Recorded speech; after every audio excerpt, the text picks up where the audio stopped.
Está começando mais um Devs de Elite, o podcast da Coders, a melhor solução para quem quer se tornar um ou uma dev na gringa. Eu sou Thaisa Candela e fui convidada para apresentar esse podcast.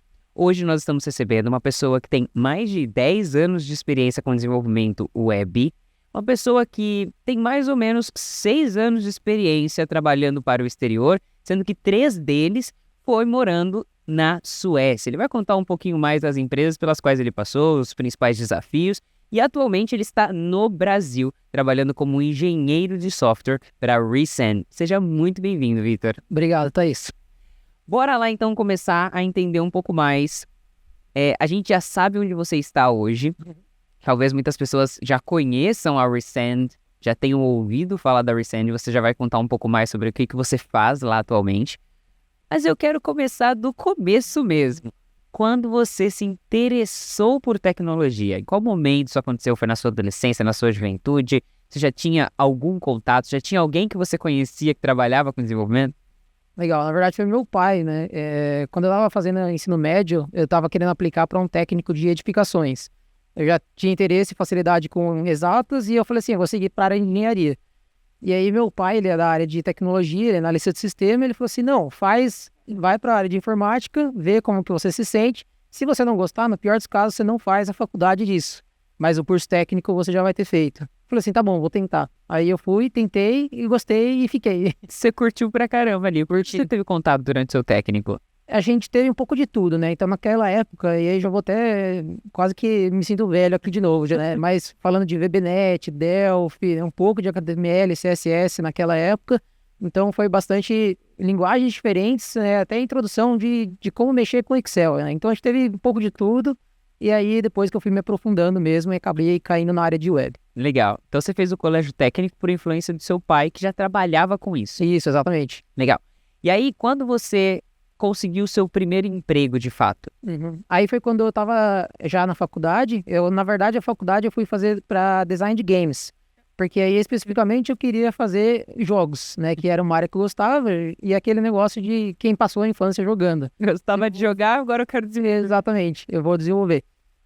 Só que aí eu caí num estágio que era desenvolvimento web. E eu apliquei naquela época, eu só queria um estágio. Então eu peguei todas as tecnologias que eu vi no técnico, falei assim, tá, então VBNet, Delphi, HTML, CSS.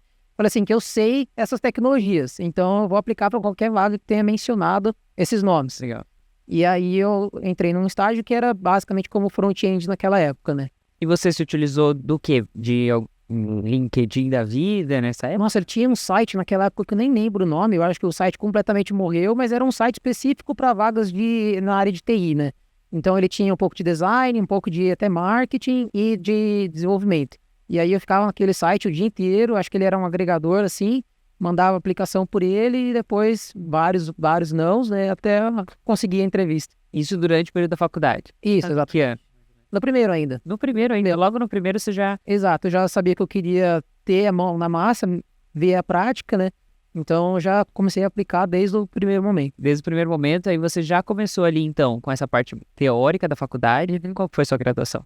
Design de games mesmo. Design de games. Você estava na faculdade de design de games. Exatamente. E aí você conseguiu um trabalho em desenvolvimento web. Exato. Quando você teve essa sua primeira oportunidade, você viu algo muito diferente do que você tinha visto no técnico e na faculdade? Assim, de alguma forma, você teve algum tipo de estranheza ou para você foi tipo, não, é só continuação do que eu realmente já tô aprendendo?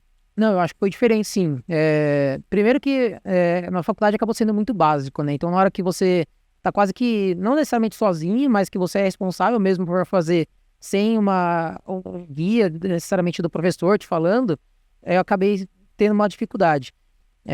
E aí é muito justamente, então o meu chefe naquela época foi uma pessoa que acabou me ajudando muito, então ele sabia que eu estava começando minha carreira, que era o primeiro emprego, e ele começou a me ajudar bastante, começou a me dar cada vez mais tarefas, né, progressivamente difíceis para ver até onde eu podia ir, e eu fui pegando jeito, fui ficando mais confortável. Bacana. E aí, você ficou quanto tempo nessa empresa?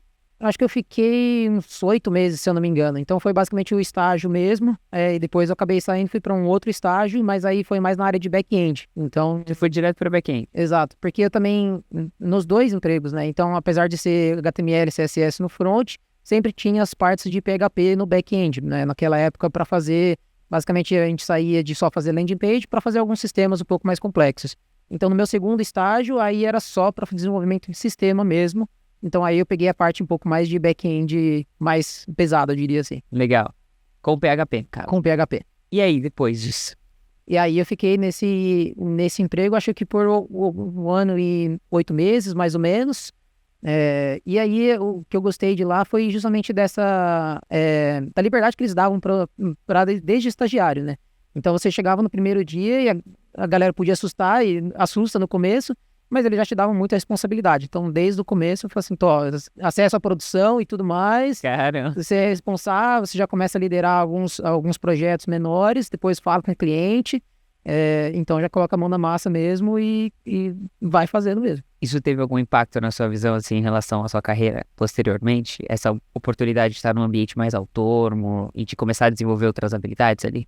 Com certeza, com certeza. Principalmente pela responsabilidade mesmo, eu diria, né? Então, de você saber o poder das coisas que você tem que fazer, aquele ambiente que você pode ver, sabe? Falando assim, o estagiário, aquele clássico, né? Do estagiário derrubou o banco de produção. Era porque era um lugar que dava possibilidade disso acontecer, né? Mas ninguém saía culpando ninguém, né? Não era visto como alguma coisa ruim, né? Então, a gente deu responsabilidade, a gente sabe que as pessoas estão aprendendo, É um risco. é um risco. Bacana. E aí você ficou 1 ano e pouco. Isso. E aí? Aí eu fui para a área, na verdade, eu troquei total e fui para a área de marketing digital. Então, Isso fazendo a faculdade de Game Design. não, aí eu já tinha trocado, na verdade, porque quando eu passei pelo meu primeiro e segundo estágios, eu vi que eu gostava de desenvolvimento no geral, não especificamente de games. Jogos. Exato. E aí eu achei que se eu continuasse na faculdade de desenvolvimento de games, ia acabar me limitando mais do que me dando a possibilidade de explorar qualquer outra coisa. E aí foi quando eu percebi, se eu fizer ciência da computação, eu vou ter a possibilidade de fazer jogos, se eu quiser ainda, mas eu vou poder desenvolver qualquer outro tipo de sistema e me especializar mais na parte de desenvolvimento em si. Legal. Né, que a faculdade de desenvolvimento de games, ela acabava vendo um pouco de design, um pouco de modelagem 3D, acabava vendo diversas coisas. E eu falei assim, às vezes, eu já sei que eu não quero seguir numa área dessas, Já eu sei estou que trabalhando com então trabalho, jogos. exatamente. Aham. Então eu acabei seguindo nessa área e continuei, aí eu troquei para ciência da computação a graduação, e aí sempre continuei, né, por bastante tempo da minha vida fazendo faculdade e trabalhando tempo integral junto. Aham. E o que tem a ver o marketing com isso aí? Eu acho que foi só a oportunidade do momento, na verdade. Quando eu estava procurando alguma coisa para sair, eu continuei aplicando para bastante vagas. E aí foi meu primeiro CLT oficial, assim, já empregado. E acabei caindo como marketing digital.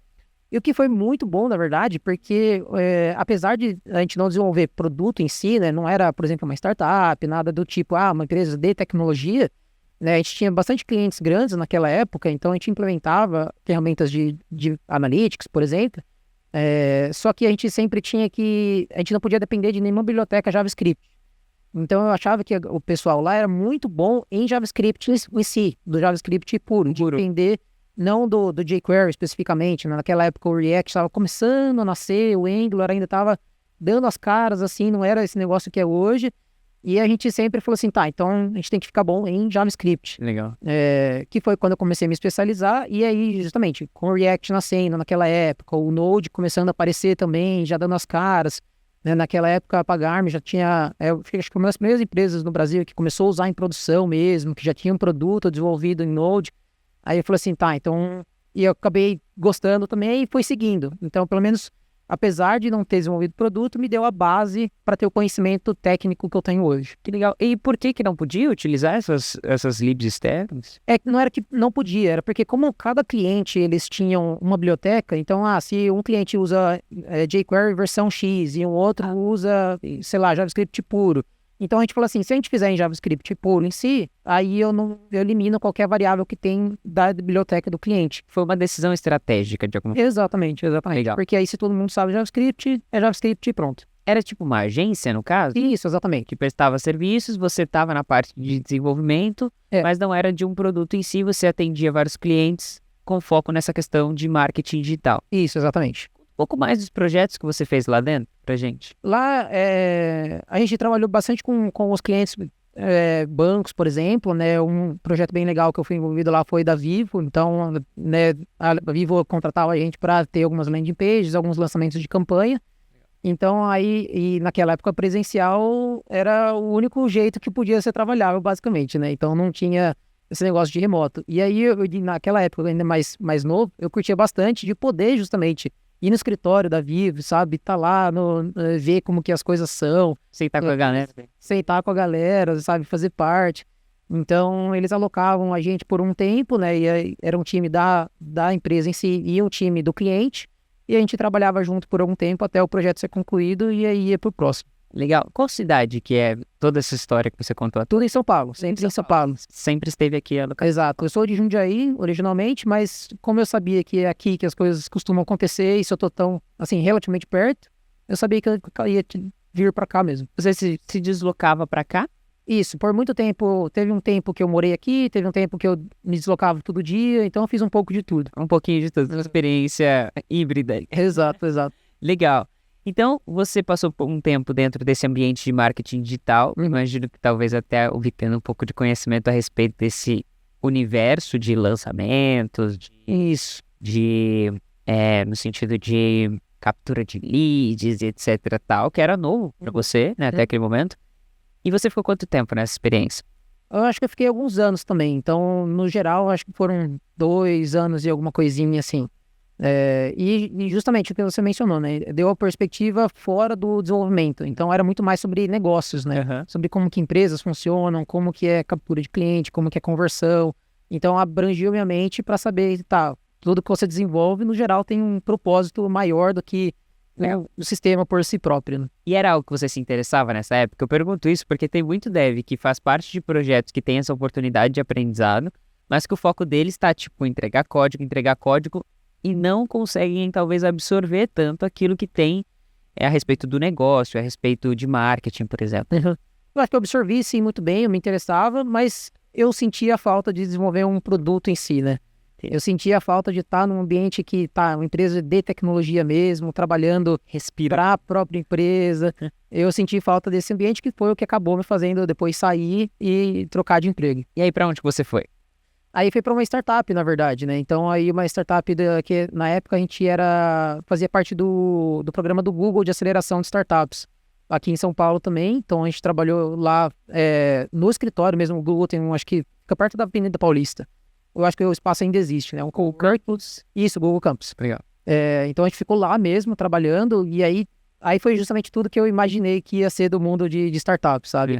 Da gente receber grandes nomes lá, CEOs de outras empresas que iam dar palestra, conselho, de ver e se preocupar com rodada de financiamento, todo esse mundo de que, sabe, será que a gente vai estar vivo no próximo mês, se não conseguir cliente suficiente, como que vai acontecer? Então lá tinha essa absorção essa energia, né, de startup. Então, não só fazer parte de uma startup, mas fazer parte de uma aceleradora, né? Ser acelerado por uma aceleradora é uma experiência muito única, né? Com certeza. Específica. E agora toda a sua dedicação, toda a sua energia estava focada no produto para fazer aquele negócio acontecer. Exato. Uma startup de quantas pessoas? Acho que quando eu entrei, não eram nem 10 pessoas, se não me engano. Era perto de 10. Hoje eles estão em 200, 300 pessoas. Ela conseguiu. Ela continuou, deu certo. Então, eu até conheço gente que depois foi pra lá também. Depois eu já tinha saído, trabalhou lá. Então, é legal ver que tá dando certo ainda, sabe? Tipo assim, eu não tô lá necessariamente, mas que eu vou continuar desejando o bem da empresa. E a solução era em qual área? Era da área de reconhecimento de identidade, basicamente, ID check, né? Então, a gente tinha clientes, por exemplo, que vinham pra gente da indústria de, por exemplo, Uber, né? Não necessariamente o Uber, mas clientes próximos ao Uber. Então, eles queriam checar a identidade dos motoristas, para saber se eles já tinham, por exemplo, antecedente criminal, se a CNH era realmente válida. Legal. Todo esse tipo de coisa antes de fazer o onboarding desses clientes, né? Legal. E depois dessa experiência? Nesse período, imagino que você já estava para se formar ou já tinha se formado? Eu tava perto de me formar, na verdade, é isso. E aí, qual foi sua próxima empreitada? Aí eu fui pra Pagar.me, que para mim era também um modelo de empresa, assim, quase que perfeito no Brasil, né? Porque eu via o conteúdo daquela época, o Felipe Deschamps já produzia conteúdo no YouTube, por exemplo, já tinha os vídeos, eles mesmo da Pagar.me começaram a produzir também conteúdo. Então eu já via, falei assim, nossa, o que eles estão desenvolvendo lá é uma coisa legal, assim, sabe? Eu já via os fundadores, o Pedro, o Henrique, Falou assim, eles estão desenvolvendo um produto bacana, com uma cultura bacana, uma cultura que estimula o aprendizado, que continua deixando a galera crescer, e eu sabia que eu queria fazer parte disso. E aí eu me dediquei, assim, praticamente 100%, falei assim, é nessa empresa que eu quero. Foi a única vez que eu queria mudar de empresa e eu tinha uma empresa específica que eu queria ir. Ao invés de aplicar para, vou ver algumas empresas, vou dar currículo no geral, eu falei assim, não, eu quero essa, eu vou me dedicar a essa. Que legal. Nas empresas anteriores, foi tudo por aplicação. Você chegava, aplicava... Exatamente. Numa delas, na verdade, na startup, foi por indicação, né? Então, eu conhecia, naquele meu segundo estágio, eu trabalhei com o Book na Chita, e aí a gente sempre manteve contato, a gente sempre ficou próximo, então ele que me indicou. E ele estava naquela startup. Ele não estava, mas ele já tinha trabalhado com os fundadores. Que legal. Então ele conhecia e ele sabia que os fundadores estavam procurando alguém e falou assim, ó, você que quer ir justamente para esse mundo de startup, quer fazer isso, fala com eles lá, porque provavelmente eles vão querer contratar. Ele já sabia que você queria trabalhar com produto, ficar dedicado. Isso, exatamente. E o networking já... Com certeza já começou... Ele já estava ali ativo na sua vida. E olha que legal, né? Uma pessoa que você conheceu num segundo estágio da faculdade... Essa pessoa, anos depois, você continua de alguma forma em contato com ela. E é engraçado porque a gente não precisa necessariamente manter um contato ativo com as pessoas, né? Tipo, de conversar todos os dias, ter se tornado melhor amigo, né? É muito mais uma questão de o quanto a gente impacta essa pessoa para que anos depois ela possa talvez se lembrar de nós, mandar uma mensagem. É muito bacana, né? Aconteceu isso algumas vezes na sua vida? Aconteceu. E eu sou meio cara de pau justamente, assim, sabe? Eu nunca tive... não sei, vergonha, assim, por exemplo. Então, eu acho que é justamente sobre isso, é sobre a impressão que você deixa na pessoa. Se você deixou uma boa impressão, se você fez um bom trabalho, se você ajudou ela de alguma forma, mesmo que tenha sido só por um tempo, você tem certa possibilidade de voltar e chamar ela e falar assim, ó, eu tô procurando tal coisa, será que você pode me ajudar? Eu vi que você tá em tal empresa, pode me passar o contato, né, de alguém aí dentro para eu entrar. Ou, né, às vezes só para ver como que estão as coisas mesmo, né? E eu já fiz os dois lados, né? De perguntar, assim, se tem uma vaga na sua empresa que eu estou interessado, mas também de lembrar de alguém e falar assim, nossa, aquela pessoa que eu trabalhei há sei lá quantos anos atrás, eu gostaria de ter ela aqui comigo. Será que ela não tá a fim de vir para cá, né? Então, eu acho que é bom deixar as portas abertas por causa disso. Que legal. E aí, quando você, então... Por que você decidiu sair dessa startup? Porque você já estava com a visão na Pagar.me ou teve algum motivo específico? Foi, na verdade, um layoff, né? Então, não foi decisão minha. Eles decidiram cortar eu e mais um desenvolvedor por alguma reestruturação da época e depois eles acabaram começando a recontratar desenvolvedores depois. E aí você falou, tá, beleza, agora eu preciso me recolocar no mercado. Exatamente. Só que agora eu tenho um foco. Eu tenho um foco, claro. Exatamente. E você só prestou para Pagar.me? Exato, nessa época só Pagar.me mesmo. E aí eu lembro que na época eles estavam fazendo bastante coisa open source também. Legal.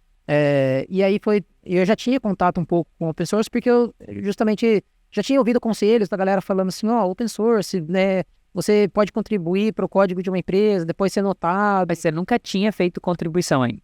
Eu acho que eu tinha, mas era assim, coisa muito pequena, em alguns repositórios bem aleatórios, assim, né? Então, quando a Pagar.me em si anunciou que eles estavam fazendo open source, que eles tinham alguns projetos, que eles estavam, inclusive, que era rodando em produção mesmo, né? Isso daqui não é uma biblioteca externa que a gente usa só para fazer alguma coisa específica. Side project. Exato. Não. Isso aqui é um core do negócio e tá rodando open source. É esse código aqui e tal. Caramba. Então aí eu falei assim, tá, então agora tá uma oportunidade boa também. E naquela época, acho que o pull request que eu enviei acabou sendo alguma coisa até que, assim, relativamente, não foi técnica complexa. Tecnicamente complexa. Isso, tecnicamente complexa. Mas foi, na época, acho que era de instalar lint, de configurar, sabe, TypeScript, alguma coisa assim. Eu falei assim, se não tem isso ainda e eu sei o valor disso, vou enviar e vou ver o que acontece. E depois eu achei legal, porque em um dos vídeos que eles faziam, eles acabaram até meio que indiretamente me mencionando, né? Sim. Porque eles falaram assim, tem até um cara que abriu um pull request lá, arrumando o link da empresa, sabe? Eu falei assim, sou eu, não falaram meu nome, mas eles estão tão cientes de que eu existo de alguma forma. Eles viram, de alguma forma, o meu trabalho, né? Isso, exatamente. Então eu já tinha aquele negócio, né? O pé na porta. Você tem um primeiro contato, se alguém, depois, por exemplo, eu aplico para a empresa, e aí eles já têm a relação do meu nome, por exemplo, acho que eu já vi esse nome em algum lugar, e eles lembram que era do repositório, eu acho que é algum destaque que dá a mais em, né, muitas e muitas aplicações que eles podem ter no momento. Caramba, que legal. E você fez essa contribuição, essa parte de Lint, quando você já estava no processo seletivo ou foi antes? Eu acho que foi um pouco antes, assim. Foi assim, eu vou aplicar, deixa eu ver o que eu consigo fazer antes de aplicar. Que legal, você Sabe? fez isso de forma estratégica, intencional. Exatamente. E eu acho que foi de acertar o timing, assim, de tudo, sabe? Aham. Que eles já estavam já com esse processo já de começar open source, falei assim, tá, então, se é alguma coisa que está na mente deles agora, né, é alguma coisa que eu sei que eu posso contribuir e que vai ser notada, né, por exemplo. Que interessante. E aí, como que foi esse processo? Acho que foi um dos processos mais difíceis que eu já participei, assim, né, tecnicamente, o desafio, inclusive, foi, a gente tinha que fazer um projeto em casa, né, aquele o take home, o clássico. Então, depois de uma primeira conversa, eles mandam um take home e você escolhe as tecnologias que vai utilizar, né, e acho que era um projeto full stack, e eles deram liberdade também. Falou assim, ó, se você quiser focar mais no back-end, foca mais no back-end, se quiser focar mais no front, foca mais no front. Mas aí eu acho que eu fui de novo o extra, né? Eu falei assim, tá, vou fazer os dois muito bem feitos. Porque realmente, se é isso que eu quero, e é isso que eu tava fazendo praticamente tempo integral, é isso que eu vou fazer. Então eu acho que eu botei bastante esforço nos dois, né? Eu falei assim, vou fazer o front legal, vou fazer o back legal. Apresentei o projeto, a galera gostou. E aí na última conversa que foi com o Felipe Deschamps, quase que eu levei um balde de água fria, porque ele começou a me perguntar bastante coisa técnica num nível que eu não conhecia. E aí dá aquele medo na hora, né? De você falar assim, nossa, tá, não sei isso daqui. Só que eu sempre fui sincero. Então eu falei assim, não sei, né? Porque na época eu utilizei WebSockets. E ele perguntou, que outras tecnologias você poderia ter utilizado além de WebSockets? E aí eu fiquei branco. Falei, não sei, WebSockets. Mas aí ele sentou comigo e falou assim, não, ó, seguinte, tem tal e tal tecnologia que acontece de tal forma, o que você acha que isso impacta na experiência do usuário ou na experiência, né, do desenvolvedor mesmo aplicando esse conhecimento, e aí acabou sendo uma conversa. E eu acho que ele gostou o suficiente para depois me contratar. E aquilo que você tinha feito nesse Code Challenge, né, nesse desafio, era algo que você já tinha vivenciado na sua experiência prática de desenvolvimento ou não? Não, o projeto especificamente era fazer o Type Racer, por exemplo, o Monkey Type, né? Esses sites que você digita e que você quer ver quão rápido você digitou. Só que era para fazer a corridinha. Então a ideia era que teria várias pessoas numa sala e você tem, né, vários carros e aí controlado pela velocidade de digitação mesmo. E aí, nada disso, assim, eu só conhecia o produto em si, que eu já tinha visto, mas não a tecnologia, por exemplo, WebSocket, não tinha utilizado. Não. Caramba, e daí durante o processo você se Você prepara... aprende enquanto você faz e manda bala. Legal, muitas coisas me chamam a atenção, assim, do que você falou, né? Essa questão da diferenciação, de buscar se diferenciar de alguma forma, essa estratégia prévia que você teve de...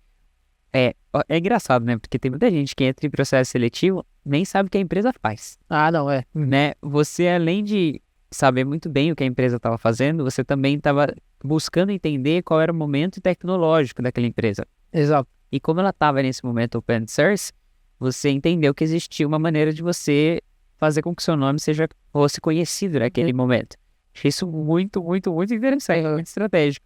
E aí, durante o processo seletivo, você falou sobre a questão de sinceridade, de não tentar garotear ali, falar, não, eu sei, mas, enfim, todo mundo perceber na sua linguagem corporal que você não está fazendo ideia do que você está fazendo. Sim. O que é muito bacana. Dado que você vai trabalhar com aquelas pessoas, você vai estar ali no dia a dia e você vai ter que falar, não sei, né? E, de mesmo assim, você conseguir levar uma conversa, mesmo que seja com algo que você não necessariamente teve experiência prévia, mas tentar desenrolar e tentar solucionar os problemas, né? Então, esses pontos me chamaram bastante atenção.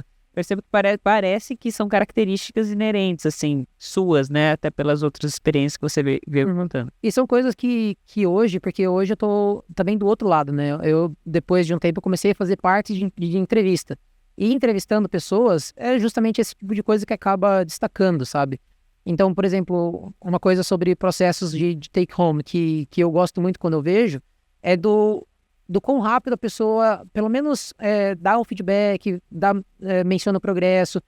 Às vezes a gente tem as coisas na vida e eu não vou conseguir resolver o take home em si de um dia para o outro. Mas quando isso acontece, para mim é um baita de um diferencial. Mostra que a pessoa está interessada. Porque eu já vi o contrário também, né? Então, da pessoa se mostrar tão interessada numa conversa, e aí a gente passa o take home, por exemplo, e aí a pessoa some por semanas. Você fala assim, mas você estava interessado mesmo? E tudo bem, normalmente tem coisas da vida pessoal, acaba impactando, né? Tem o trabalho, mas pelo menos um feedback de volta, né? De falar assim, ó, seguinte, tá acontecendo tal coisa, eu preciso de mais tempo, ainda estou interessado, né? Então, hoje eu já vejo o outro lado e do quanto que essas qualidades impactam. E você fez isso de forma intuitiva, né? E Isso, você exato. pode até dar dicas, por exemplo, pra galera que tá nos assistindo, para que elas façam isso de forma intencional. Exato. Que legal. E aí, você entrou então na Pagar.me e foi para trabalhar com open source ou não? Na verdade foi. Porque a gente estava no processo de refazer o checkout naquela época. Então o checkout era o produto principal do Pagar.me naquela época. E a gente falou assim, a gente vai refazer, e agora que a gente está no momento open source, vai refazer em código aberto. Legal. Então se você for lá nos repositórios do Pagar.me, é capaz de ter bastante código meu ainda lá por ali. E aí também foi um processo legal, porque aí eu vi o lado do open source em si. Então, apesar da gente ser todo mundo no mesmo time, a gente tratava como se fosse, assim, desconhecidos fazendo um projeto open source. Então, discussões de relação em código, o que a gente já vai fazer, as issues, era tudo aberto. E então, qualquer um podia opinar, podia ver, e tinha visibilidade total.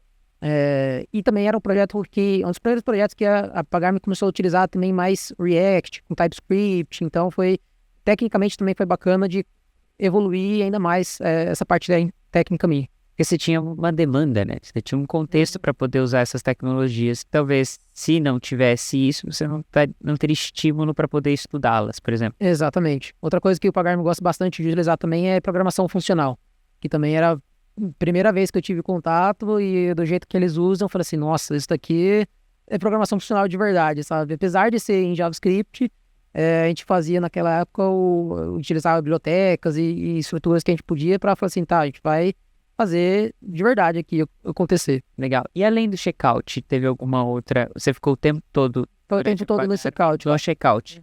Trabalhando Exato. com open source. Exato.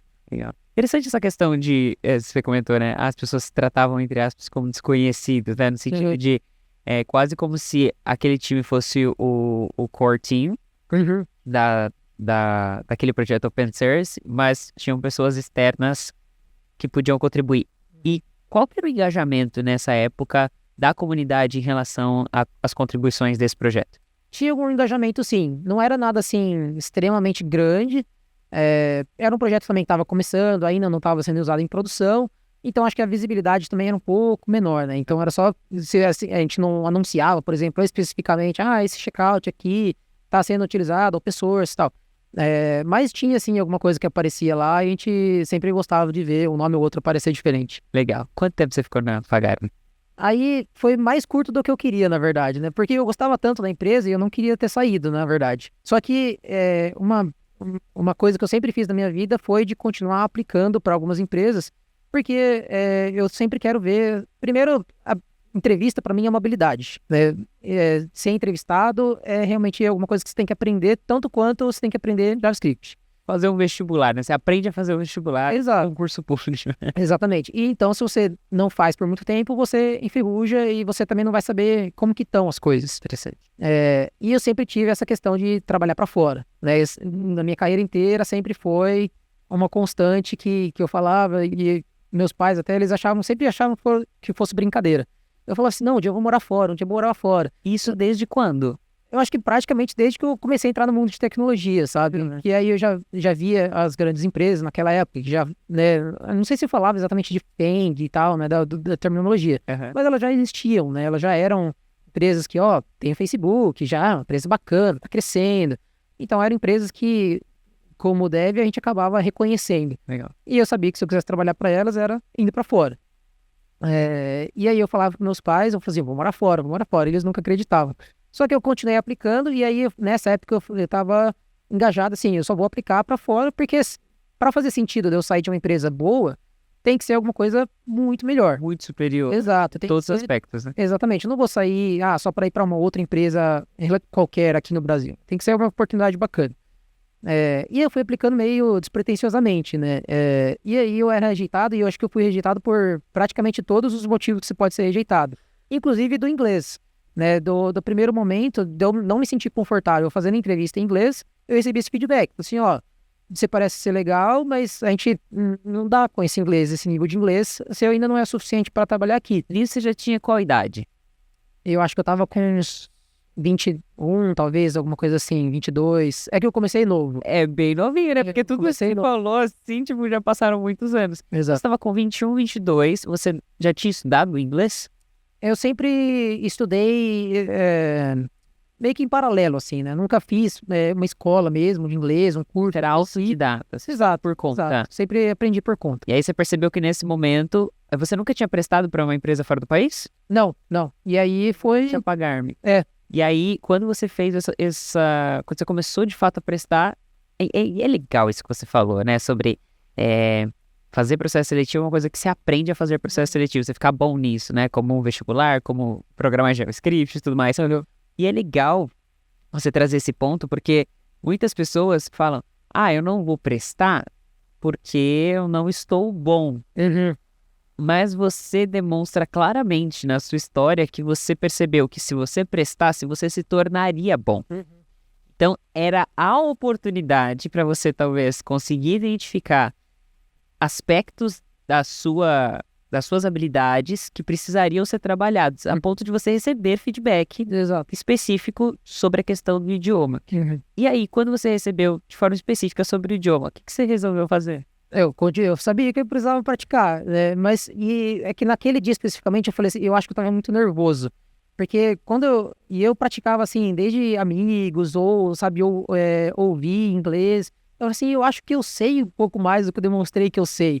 Então eu acho que era justamente questão de praticar, de saber o contexto de uma entrevista, de estar numa conversa real, ao invés de, né, ler um livro é uma coisa, né? How are you? Exato. Então você sai um pouco mais do básico, fala assim, tá, agora é o momento de desenrolar. E aí foi, vou continuar praticando, vou continuar aplicando. Legal. Outra coisa que eu nunca acreditei foi justamente em listas de requerimentos de vaga, né? Da galera ter, você precisa ter 5 anos de experiência com isso, 10 com isso e tal. Eu sabia que se eu esperasse ter tudo, eu basicamente nunca ia aplicar e ia acabar faltando alguma coisa. Então eu aplicava, assim, se eles me chamarem para conversa e aquela, voltando na sinceridade. Se eu for sincero com o que eu sei, falou assim, tem tal item, não sei, nunca mexi, mas eu posso aprender, então aí.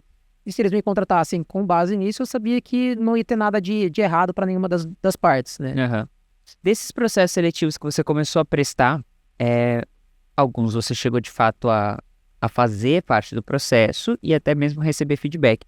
Mas teve aqueles tais ghost também, que tipo, você se aplica e simplesmente você não recebe feedback nenhum, ou você nem entra pro jogo de fato dos processos? 100%.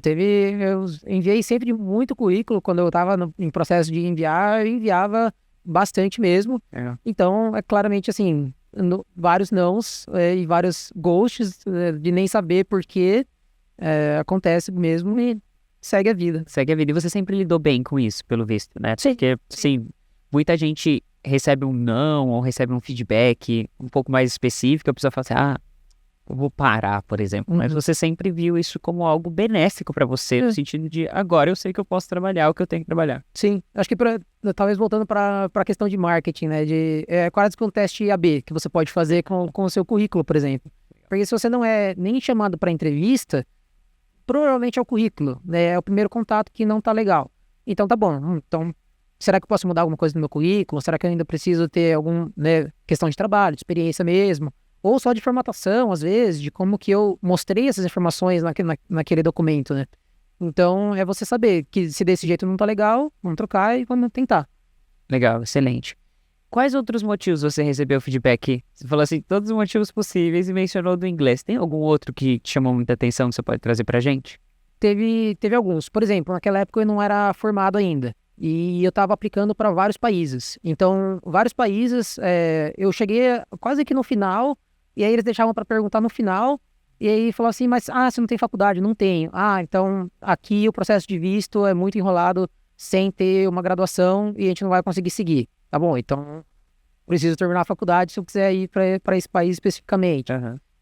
Aí por questões técnicas, né? Então desde entender que tipo de questão técnica que as empresas pedem de acordo com o momento que elas estão da empresa, né? Então, se forem empresas mais maduras, costumam pedir mais algoritmo, né? Empresas maiores. Então, eu precisava melhorar a habilidade de algoritmo em si, de resolver estrutura de dados e tudo mais. Teórica mesmo. Exato. Ou era desafio take-home challenge. Então, o que eu preciso ter num take-home challenge para ele ser bom? Né? Então, até a parte técnica e saber o que tecnicamente eu precisava melhorar ainda. Essas aplicações eram para trabalhar presencialmente ou você já pensava em trabalhar remoto para outros países? Não, presencialmente. Nessa época eu queria especificamente mudar. Eu queria ter a experiência de ir para fora e viver presencialmente uma outra cultura. A ideia de mudar para um outro país era com foco em vivenciar uma outra experiência ou você tinha outros motivos também que brilhavam seus olhos? Eu acho que foi principalmente pela experiência, né, da cultura, de eu ter outra oportunidade de ver como que as coisas funcionam. E também em questão de empresas, às vezes ainda chamava atenção, né? Porque, se eu quiser trabalhar, por exemplo, né, no Facebook, hoje eles têm escritório no mundo inteiro, né? Mas por muito tempo, só nos Estados Unidos, né? Se eu quiser trabalhar na Apple, só nos Estados Unidos. Então eu sabia que se eu quiser trabalhar em determinada empresa, uma empresa bem legal daquela época era o Booking, que era uma referência em tecnologia, contratava bastante gente de fora. Era o quê? Alemanha? Holanda. Holanda. Eles estavam na Holanda, então se eu quiser trabalhar no Booking, eu preciso ir para a Holanda. Então era quase que uma consequência também que ia definir a localização. E você tinha algum país em foco? Não tinha, na verdade. Eu realmente apliquei para vários países, apliquei para o Canadá, Estados Unidos, Alemanha, Holanda. E Suécia foi o que acabou... acho que foi o que eu gosto de pensar, foi consequência de todos esses processos. De eu ter tentado tantos processos, de eu ir melhorando meu inglês, melhorando tecnicamente o que eu sei, até que se eu continuasse o processo, eventualmente ia dar certo. E acabou dando. Legal. Você ficou quanto tempo então na Pagar? Acho que foram 9 meses, alguma coisa assim. 9 meses. Foi pouquinho mesmo. Vivendo essa experiência maravilhosa que você mencionou, crescendo pra caramba e fazer esses processos seletivos. Exato. E aí você passa onde, então? Além de saber que é na Suécia, você passou para qual empresa? Para Klarna. Para Klarna. Exato. Que era uma empresa também que estava crescendo bastante naquela época. Eles estavam agressivamente contratando, assim, muito desenvolvedor. Já tinham contratado gente do Brasil.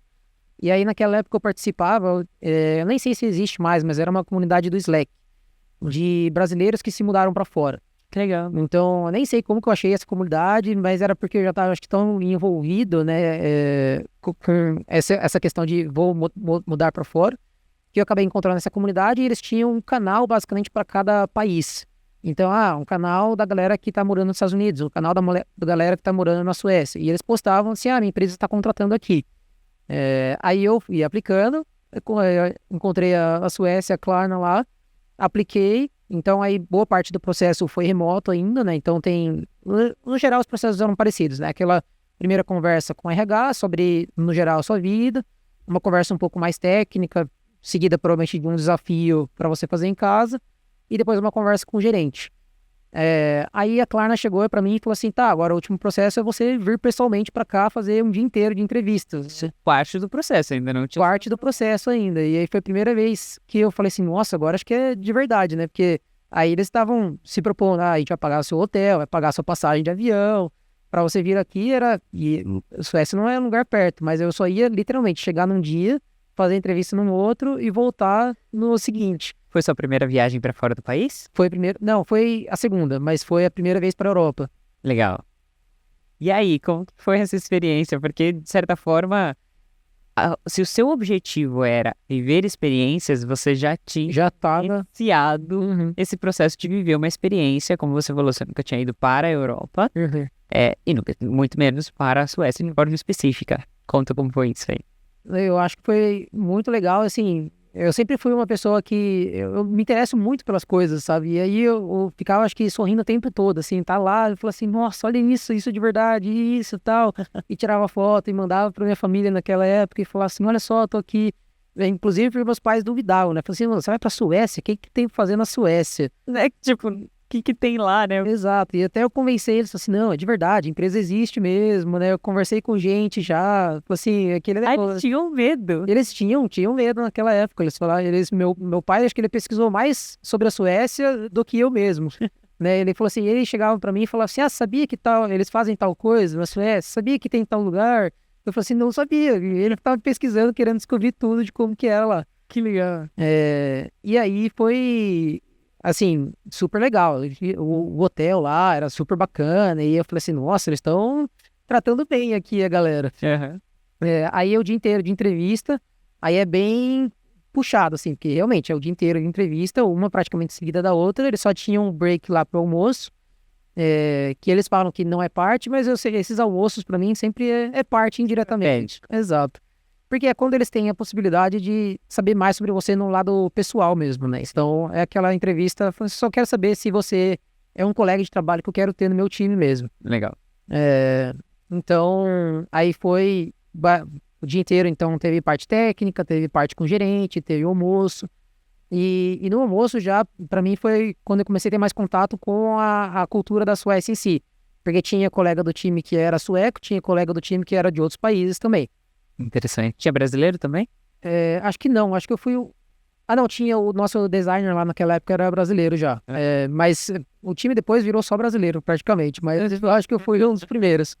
No time específico, né? Porque na Klarna tava cheio. Sim, aquela é enorme, né?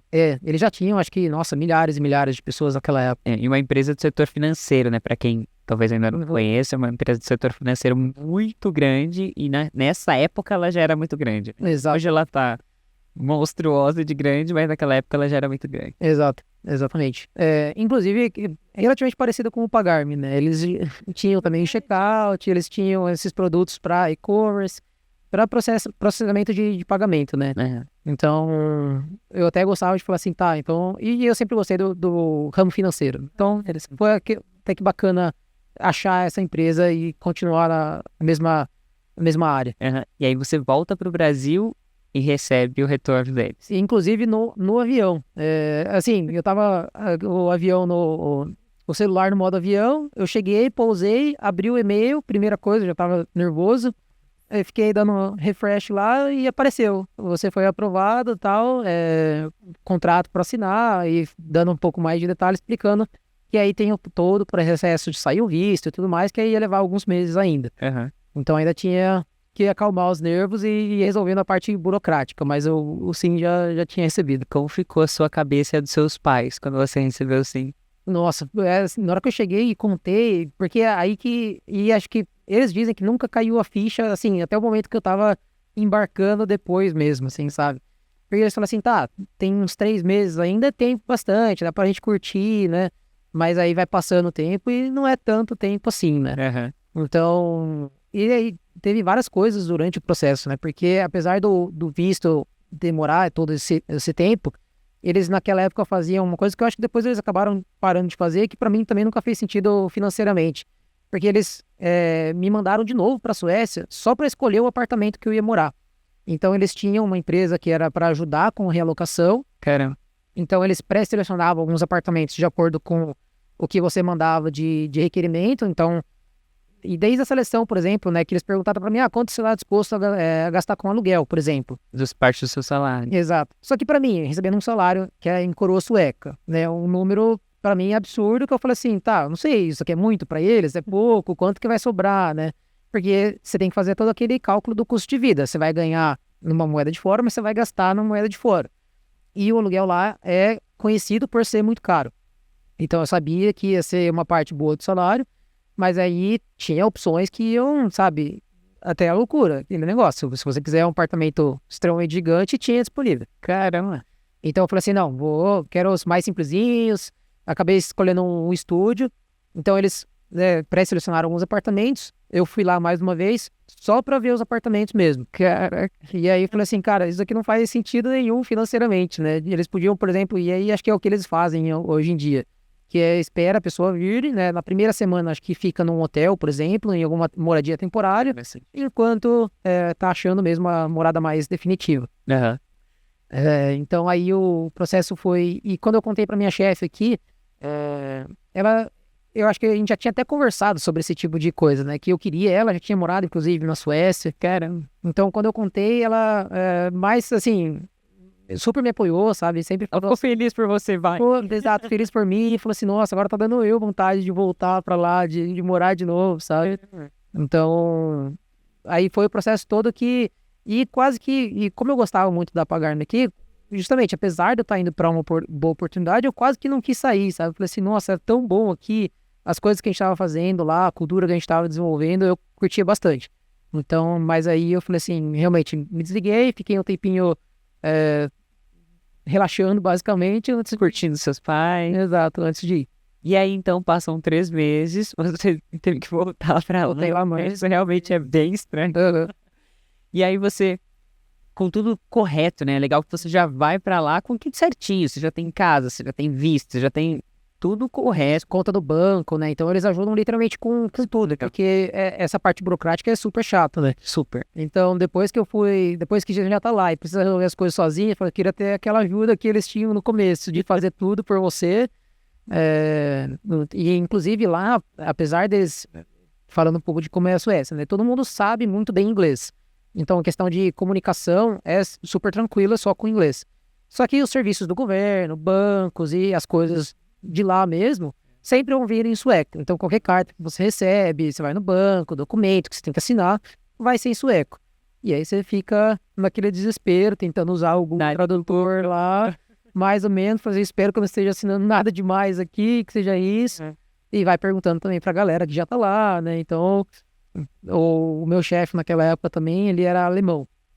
E alemão também é conhecido por gostar de burocracia, né? Por já estar acostumado com burocracia mesmo. Então, qualquer coisinha que eu tinha, chegava para ele, ó, tem esse negócio aqui, é isso, o que que eu faço, né? Qual que é o próximo passo desse processo? Então, ele tinha tudo certinho, sempre foi me ajudando. Bacana. E como que foi no sentido de diferenças sobre o dia a dia de trabalho, assim? Claro que no final das contas a linguagem é a mesma, né? Tem várias coisas que são muito similares, mas você estava trabalhando com uma empresa brasileira, no Brasil, com vários brasileiros, trabalhando com tecnologias open source, e aí você vai para um outro contexto, onde você vai trabalhar com pessoas que não necessariamente são brasileiras, não necessariamente são suecas, como você falou, o seu chefe é alemão, ou seja, uma outra cultura, uma outra comunicação, uma outra visão de mundo, uma outra forma de pensar e enxergar a vida, né? Qual o impacto disso, na sua visão, em relação ao seu dia a dia de trabalho? Eu acho que, justamente, parte técnica, e é o que falam, inclusive, né? A gente não precisa se preocupar com, nossa, eles são de fora, eles vão saber mais do que eu. A parte técnica, assim, é a mesma coisa, é JavaScript, é React, é Node, isso, galera, você vai saber mais que algumas pessoas vão saber mais do que você, e tá tudo bem, é compartilhar conhecimento.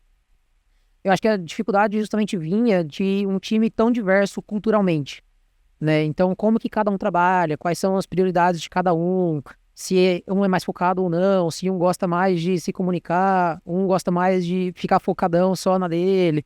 Então, é sempre essa questão de como que você gerencia culturas diferentes no mesmo time, né? Esse foi a coisa mais gritante, assim. Tem alguma situação específica que você pode compartilhar com a gente? Deixa eu pensar especificamente de times, assim. Ou até mesmo a nível empresa, algo que você vivenciou ali que você falou, nossa, isso realmente, sei lá, no Brasil não aconteceria, mas dentro desse contexto talvez muito diverso. Eu diria que a galera lá, inclusive, adorava os brasileiros porque a gente que acabava sendo quase que a luz do escritório, assim, sabe? Eu achava que talvez a galera fosse séria demais, no geral, sabe? Então, e aí quando você tinha os brasileiros, eram os brasileiros que gostavam de se comunicar, que estavam sempre se integrando entre diversos times. Então, a gente acabava trazendo pra galera, sabe, um pouco mais, talvez, de tirar um pouco do foco, mas não no sentido ruim, né? Mas justamente, de deixar o ambiente mais tranquilo, sei lá. Então, eu achava mais ou menos isso, assim, sabe? E teve algo que você viu nessa experiência, porque você já tinha uma expectativa, você queria viver isso. Teve algo que te frustrou, de alguma forma, durante essa experiência na Suécia? Eu acho que, tecnicamente, e da empresa em si, não. Foi mais da questão de estar fora. Assim, realmente é difícil em alguns aspectos, sabe? Estar longe da família, estar numa cultura que não é a sua. Então, os suecos, especificamente, eles são, acho que um pouco fechados em relação a deixar a galera de fora, assim, fazer parte do círculo social, sabe? Não sei se é necessariamente consciente. Pode ser que inconscientemente, sabe? Porque está num grupo de sueco, eles vão estar falando em sueco, e aí você vai ser a pessoa que vai trazer o inglês lá para a conversa, e aí talvez traga um desconforto. Então, de você fazer parte e se sentir parte do ambiente cultural, sabe? Então, de você pegar as referências que a galera fala, que desenhos, sabe, que a galera via na infância, não é o mesmo que você via na infância, né? Então, acho que essa parte para mim que foi eventualmente pegando e puxando com o tempo. Quanto tempo você ficou lá? Fiquei 3 anos no total. Você ficou 3 anos. E parte desses anos foi na Klarna. Isso. Mas chegou um momento onde você decidiu mudar de empresa. Uhum. Como que foi isso? Aí foi quando eu fui pro Spotify. E a gente quase que tinha um fluxo de migração lá, de que depois da Klarna praticamente todo mundo ia pro Spotify. Que legal. Porque acho que o Spotify acabava sendo também uma grande empresa de referência, de a gente saber como que é o ambiente de desenvolvimento, de design lá. Então era uma empresa que a galera costumava procurar quando estava querendo ir para alguma outra oportunidade. E aí, na verdade, o meu chefe, ele tinha saído antes. O alemão. O alemão, exatamente. Uhum. E ele chegou para mim e ele foi sincero também. Ele falou assim, ó, Vitor, eu tenho uma lista e esse literalmente é o primeiro dela de pessoas que eu sempre quero estar trabalhando junto. Cara. Então, para mim, isso daí já me puxou, porque eu também não necessariamente estava procurando ativamente sair. Perfeito. Mas aí de receber isso do seu chefe, né, de olhar e falar assim, e aí, quer vir, né, quer fazer parte do processo? Eu praticamente não tive como recusar. Aí eu falei assim, vou fazer parte do processo, vamos ver. E acabou dando certo. Então, já vindo de indicação de novo, né, isso só tira o processo de enviar currículo, mas o processo em si eu fiz completamente do zero. Mas aí deu certo, eles me fizeram uma oferta bacana e falei assim, tá, então vamos lá, né? Partiu. De novo, a questão da boa impressão, né? De você causar uma boa impressão nas pessoas com quem você está trabalhando. Isso é muito, muito precioso, porque muitas pessoas acham que essa construção da sua marca pessoal e profissional é o que você posta nas redes sociais, né? É o que seus seguidores pensam sobre você. Mas é muito mais sobre as pessoas que convivem com você. É muito mais sobre as pessoas que te lideram, você lidera, seus pares. Essas são as pessoas que vão ter maior influência na sua vida. Sim. Né? E não necessariamente as pessoas que estão vendo seus posts de LinkedIn de forma isolada ao que você escreveu ali, pronto, acabou, né? Que é meio bacana isso. E aí, como que foi o processo seletivo do Spotify? Dado que você já contou um pouco de como foi o processo na Pagar.me e na Claro. O processo do Spotify, eu diria que acho que foi um pouco diferente naquela época, porque era a transição da pandemia, inclusive. Que era nessa época que estava rolando a pandemia, estava nesse negócio de vai voltar para o escritório, não vai. Já estava na pandemia. Já estava na pandemia, só que estava naquele processo ainda de, sabe, quão grave que isso vai ser, se vai durar muito tempo, porque acho que para todo mundo no começo, né? A gente vai fechar acho que por um mês e vai voltar à vida normal, né? Até que não foi, tipo, tudo fechado, cada vez mais empresas indo pro remoto. Então o começo da Klarna na sua vida foi durante a pandemia? Não, ainda estava no presencial, tudo normal, e aí mais pro final da Klarna, que foi quando a pandemia começou a aparecer. Nossa, se era um desconforto para você a questão social... Então... Isso, exatamente. Acho que foi o que começou a abalar, assim, mais gente, que você começou a ver, inclusive me abalar, porque aí, para mim, um aspecto muito legal era de justamente estar no escritório. O ambiente lá era muito legal, a diversidade de pessoas, o entrosamento. Então já tinha uma rotina de ir com a galera, a gente ia na academia antes de ir pro escritório, depois saía junto, e começou, né, separar, já não é mais a mesma coisa, não é todo mundo que tá no escritório, e aí começou a afetar, e acho que foi também o que levou uma galera a sair naquela época, né, que vai abalando a moral mesmo, né.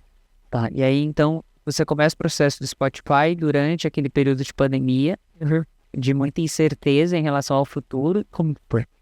E aí o processo em si foi um clássico, assim, né, conversa com RH, conversa com o gerente da vaga e uma parte técnica, né, então aí a parte técnica também tinha que desenvolver um teste em casa com o tempo que você precisasse, depois mandava, eles avaliavam, e aí tinha mais uma conversa final com o gerente e aí acho que foi isso o processo. Tem alguma coisa diferente, assim, dos processos que você recorrentemente fazia o processo ali? Exato. Eu acho que não. Esse daí, talvez até por isso que eu consegui ir bem, assim. Pra mim era confortável, era o clássico, padrão, não tinha nada, sabe, muito demais. Claro que o teste técnico em si diferencia, né? Cada vez vai ser uma coisa, mas no geral, para mim, o teste técnico é também usa tecnologias que você está acostumado, porque é o que você vai estar mais confortável, justamente para poder falar sobre elas depois. Né? Então, uma coisa que eu vejo a galera fazendo em teste técnico é usar de oportunidade para aprender algo novo. Eu acho interessante, mas não na entrevista. Porque aí você não vai necessariamente talvez fazer do melhor jeito naquela linguagem ou naquela tecnologia. E depois, se você é questionado sobre isso, você também não vai ter base para explicar o porquê. E isso acaba afetando. Então, um teste técnico para mim é usa o que você conhece, usa o que você está acostumado. Não importa se é tecnologia velha, se ninguém mais usa. Se é o que você conhece, se é o que você domina, faz isso. Porque é onde você vai mostrar excelência. Excelente. Em qual momento você virou sênior dessas experiências? Foi na transição para o Spotify. Então, foi a primeira vez que Você foi como pleno para a Klarna? Seria fui como pleno, exato. Eles estavam lá contratando como engenheiro de software, né? O geral. Que legal. E aí você então se torna sênior nessa Na transição, Aparentemente você já estava acostumado, né, com essa questão de processos seletivos, você já estava com o seu inglês mais afiado, mais seguro, né, que você já estava vivendo ali em inglês todos os dias. E aí você entra no Spotify. Quanto tempo você foi na Klarna, você falou? 2 anos e meio, né? Na Klarna, especificamente. E aí você entra no Spotify. Como foi essa experiência? Aí, eu diria assim, a empresa é muito boa, a empresa é muito legal, só que justamente por estar na transição da pandemia, ainda estava bagunçado, que eu acho que foi o que afetou um pouco a minha perspectiva da vaga em si, né? Do que eu estava fazendo lá. Então, ainda era uma galera que não estava necessariamente 100% acostumada a trabalhar remoto, ainda tinha muita gente querendo voltar para o escritório, nesse negócio de... E inclusive era o que eles falavam, né? De, você trabalha no Spotify, você tem que ir lá no escritório, que é super legal, que tem, às vezes, artistas que vão ao escritório e estão lá, e aí você tira toda essa experiência, exato, e fica lá trabalhando. Então, e aí o time que eu tava também era um time adjacente da plataforma principal, então também não estava trabalhando na plataforma principal, e aí já foi afetando um pouquinho. Então, uma experiência que, apesar de eu ter gostado muito das pessoas, de tudo que eu estava vivenciando lá, para mim acabou não alinhando, acho que mais tecnicamente assim mesmo. E foi quando, para mim, eu estava tão afetado que, tanto na vida pessoal também, então eu estava vindo de um término de relacionamento lá, que foi me levando a, acho que eu vou voltar pro Brasil. Inclusive, tinha um amigo meu, e também eu consegui trazer ele trabalhou comigo e foi justamente nesse caso, né, de eu ter trabalhado com alguém e falar assim, essa pessoa eu quero trabalhar junto com ela. Levei pra Klarna, ele tentou uma vez, não conseguiu, eu falei assim, não, espera um tempo, tenta de novo, você vai conseguir. Pode aplicar que eles não se importam que você aplique de novo. Ele foi, a gente ficou lá um tempo, e ele logo do começo ele também viu que não era pra ele, e falou assim, bacana, mas não é pra mim, e ele voltou. E aí acho que isso começou a colocar sementinhas na minha cabeça, sabe? Uma soma de situações. Uma soma de situações. Então aí a história daquele clássico do será que isso acontece mesmo? Porque hoje é minha esposa, mas a gente se conheceu no Tinder. Né? E aí foi um experimento que eu... lá ou aqui? Então, um experimento que eu fiz estando lá, eu coloquei o Tinder aqui no Brasil. Porque eu queria ver, falei assim, se eu voltar, como que vai ser, né, essa questão de ter uma parceira, de ter alguém comigo? Eu coloquei o Tinder como se eu estivesse no Brasil, e ela começou a depois perceber, falou assim, ele tá respondendo em uns horários estranhos, né? Eu acordo, ele já tá falando, e depois de noite que eu volto do trabalho, ele já tá dormindo. Tava se sentindo um pouco enganado. Eu assim, então. E aí eu falei assim, não, tô na Suécia, não sei o que. Ela, nossa, e aí logo no começo ela já chegou e me deu o checkmate. Falei assim, mas você tá aí, e tá falando comigo, qual que vai ser a dessa, né? Você só tá trocando ideia, você quer alguma coisa. Só que a gente começou a dar muito certo. E aí eu falei assim, eu quero ver como que isso vai ser. Tinha umas férias marcadas pro Brasil, falei assim, tem umas férias marcadas, tô indo aí, a gente vê qual que vai ser, né, quando a gente se vê pessoalmente. Mas a gente já sabia que tava praticamente... Tava junto já. Que legal. E aí eu vim praticamente, na verdade, de férias, e assim, aí foi completamente um 180 da minha vida, porque eu vim, a gente ficou junto, aí eu tava no Spotify, aí eu entrei em contato com a galera que eu conhecia, falou assim, tô a fim de trocar a empresa, achei uma empresa nos Estados Unidos que contratava remoto, porque aí eu achei que fosse ter justamente aquilo que a galera procurava, de eu estar no país que eu quero estar, com possibilidade de trabalhar remoto, ganhando em dólar, todas as vantagens. Todas as vantagens. Exatamente. Então eu falei assim, tá, então acho que eu quero continuar trabalhando remoto, ou trabalhando para uma empresa de fora, né, e isso vai acabar sendo remoto. Mandei currículo, passei na empresa, então foi todo o processo meio que junto e fiquei. E aí eu, inclusive, pedi demissão, né, me desliguei da empresa, totalmente remoto, e eu falei assim, eu tô com o computador deles aqui no Brasil, A casa tava a casa, não tinha nada, tava assim, tudo para fechar, e aí foi loucura total. Mas aí eu já tava, eu tinha passagem de volta, então eu já sabia que eu ia voltar, isso depois de uns meses. você precisaria voltar Eu pra ia precisar voltar de algum jeito, exato. Pelo menos para fechar as portas mesmo, para trazer o resto das coisas, eu ia precisar. Então acabou tendo todo esse processo e aí foi que eu voltei mesmo pro Brasil. Eu chamaria isso de uma loucura de amor. Pode chamar que a minha esposa vai gostar. Muito bom. Só uma dúvida em relação ao preço que passou do Spotify. Com o que você trabalhava? Qual era o produto ou a funcionalidade lá dentro? Era o Soundtrap, que era uma empresa que o Spotify comprou, que era para produção de áudio, para produção de música, né? Então não era o player em si, o Spotify era basicamente um produto para desenvolver música para produtores, que era muito utilizado inclusive em escolas naquela época. Eu achava legal o produto, porque eles tinham vários casos de uso assim, de escola utilizando para ensinar alunos e tudo mais. Será música mesmo. Exato, ensinar música. Interessante. Não conhecia. É bem bacana. Legal. E aí você então passa por essa loucura de amor, essa prova de amor, essa fase apaixonada, e você volta para o Brasil e consegue criar um contexto e um cenário que parecia muito mais propício para aquilo que você desejava. Isso. Você queria muito viver essa experiência fora. Você viveu. Exatamente. Você acredita que valeu a pena, mesmo que você tenha retornado para o Brasil? Com certeza, com certeza. Para mim, vale a pena. Para quem tem oportunidade, eu acho que, sabe, e pode ir, tem interesse, vai, porque eu fui com a mente aberta, né? Então, você pode ir sempre sem colocar pressão, né? De, eu quero ficar por tanto tempo. Se você for e não gostar em alguns meses, tudo bem, volta, sabe? Se você for e gostar, adorar e quiser morar para sempre no país, conheço gente que, basicamente, eu sei que vai criar a vida lá na Suécia, né? Que tá lá há anos e anos e, assim, zero intenção de voltar, realmente tá criando a vida lá, né? Comprou casa e vai fazendo família e é isso aí. Bacana. Então, você recomenda para as pessoas, mesmo que você tenha vivido essa experiência, tenha entendido no meio do caminho, até porque a sua situação ela foi bem... Foi diferente, inusitada.